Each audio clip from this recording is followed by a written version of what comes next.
எங்கே கம்யூனிசம் சிறப்பாக செயல்படுகிறதோ அதே மண்ணில் சாதிய ஆணவமும் சிறப்பாக நடைபெற்று கொண்டிருப்பதை அவன் உணர்கிறான்.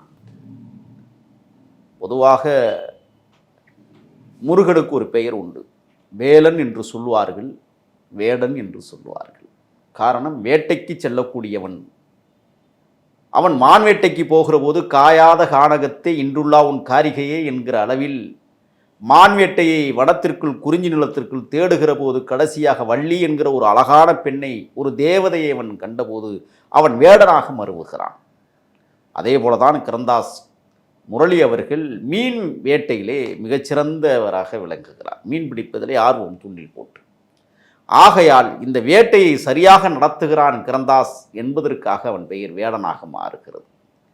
ஆக இப்பொழுது அவன் வேடன் எப்படி பரிணமித்து நிற்கிறான் என்றால், எப்படி தமிழ்நாட்டின் விடுதலைக்காக தன்னையே தானமாக்கிய மாபெரும் தலைமகன் தமிழரசன் தேசம் இந்த தேசம்.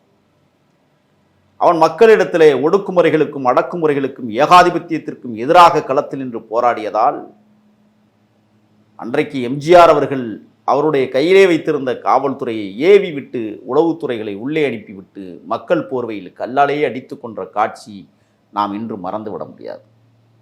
இன்றைக்கு அப்படி ஒரு தமிழரசனை கேரளா பெற்றிருக்கிறது என்று தான் சொல்லலாம்.